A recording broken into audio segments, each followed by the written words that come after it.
வணக்கம். நீங்கள் இணைந்திருப்பது உதயன் டிஜிட்டல் வலையொலியின் பிரதான செய்திகளுடன்.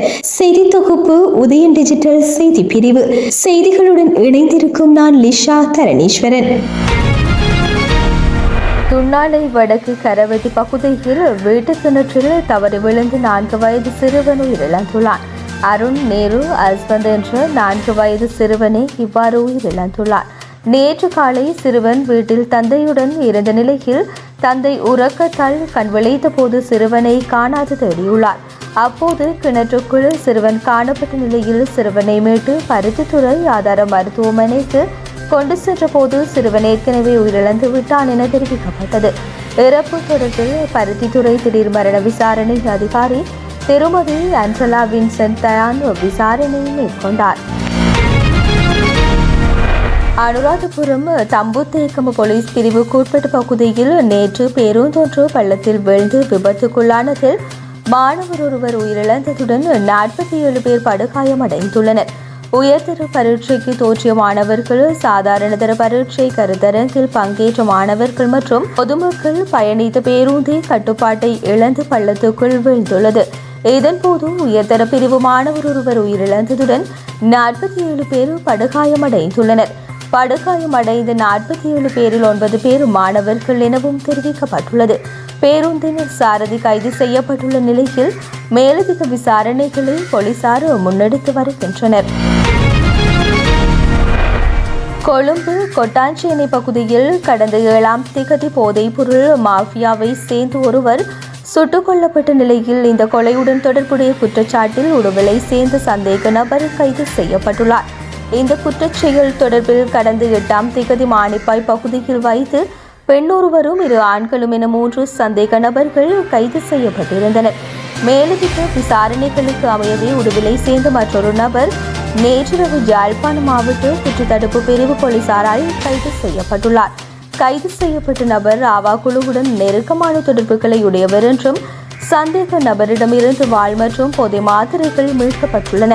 அவர் இன்று கொழும்பு போலீசாரிடம் பாரப்படுத்தப்படுவார் எனவும் போலீஸ் தரப்பு தகவல்கள் தெரிவிக்கின்றன. தற்போது கல்வி சீர்திருத்தம் ஒன்றினை கொண்டு வந்திருப்பதாக இந்த அரசாங்கம் கூறுகின்றது. ஆனால் அது கல்வி சீர்திருத்தம் அல்ல, அது பாடத்திட்ட சீர்திருத்தமே.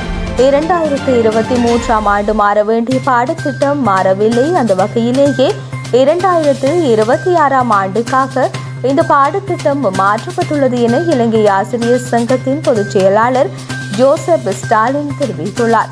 நேற்று தினம் ஆசிரியர் இடமாற்றம் குறித்து நீதிமன்றத்தில் இடம்பெற்ற வழக்கு ஒன்றின் பின்னர் ஊடகங்களுக்கு கருத்து தெரிவிக்கையில் அவர் இதனை தெரிவித்துள்ளார்.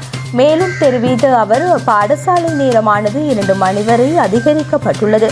தற்போதுள்ள சூழ்நிலையில் பாடசாலையில் அதிபர்கள், ஆசிரியர்கள் 2 மணி மட்டுமல்ல, இரவு வரை கூட பணிபுரிகின்றார்கள். பாடசாலை அதிபர் ஆசிரியர்களுடன் பேசாமல் தன்னிச்சையாக இந்த தீர்மானத்தை எடுத்து 2 மணி வரை பாடசாலை நேரத்தை நீடித்துள்ளனர். என்ன தேவைக்காக இவ்வாறு நேரத்தை நீடித்தீர்கள் என்ற கேள்விக்கு இதுவரை பதில் வழங்கவில்லை. 1 தொடக்கம் 6 ஆகிய வகுப்புகளுக்கான பாட நேரமே 50 நிமிடங்கள் என அதிகரிக்கப்பட்டுள்ளது. ஆனால் ஏனைய வகுப்புகளை எவ்வாறு கொண்டு செல்வது என்பது குறித்து இதுவரை எந்த விதமான திட்டமும் இல்லை. மலையக பிரதேசங்களில் தற்போது கூட 2 மணி வரை பாடசாலைகள் நடைபெறுகின்றன. அந்த வகையில் இவ்வாறான பாடசாலைகள் எவ்வாறு செயல்படுவது என்று கூட ஒரு திட்டம் இல்லை. முஸ்லிம் பாடசாலைகள் தொடர்பாக இதுவரை ஒரு தீர்மானம் எடுக்கப்படவில்லை. 40 லட்சம் மாணவர்கள் குறைத்து ஒரு திட்டமிடாத செயல்பாடாகவே நாங்கள் இதனை பார்க்கின்றோம். எங்களுடன் பேசாமல் பாடசாலை நேரத்தை 2 மணி வரை அதிகரித்தது தவறு என்று நாங்கள் அரசாங்கத்திற்கு கூறியிருந்தோம். இருந்தும் அரசாங்கமானது தமது செயற்பாடுகளில் பின்வாங்கவில்லை. இது அதிபர், ஆசிரியர்கள் மற்றும் மாணவர்களை துன்பப்படுத்துகின்ற செயற்பாடு.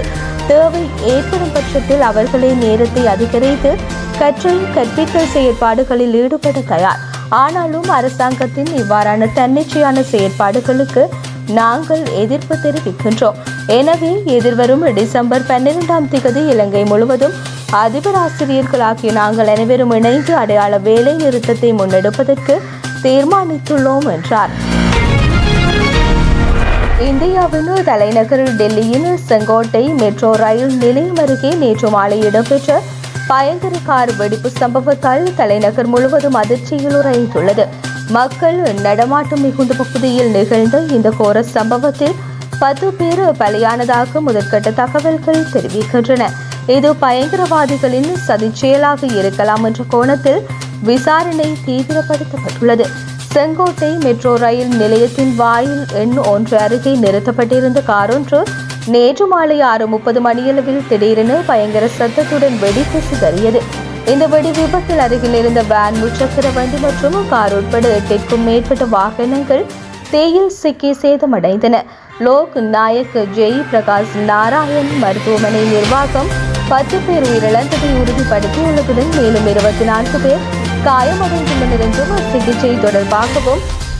சிகிச்சை தொடர்வதாகவும் பலரின் நிலை கவலைக்கிடமாகியுள்ளதாகவும் தகவல் தெரிவித்துள்ளன. தகவல் அறிந்து சம்பவ இடத்திற்கு விரைந்து 7 தீயணைப்பு வாகனங்கள் தீயை கட்டுக்குள் கொண்டு வந்தன. டெல்லி காவல்துறையின் உயர் அதிகாரிகள், தேசிய புலனாய்வு முகமை மற்றும் தேசிய பாதுகாப்பு படையினர் உடனடியாக சம்பவ இடத்தை ஆய்வு செய்ய விரைந்துள்ளனர்.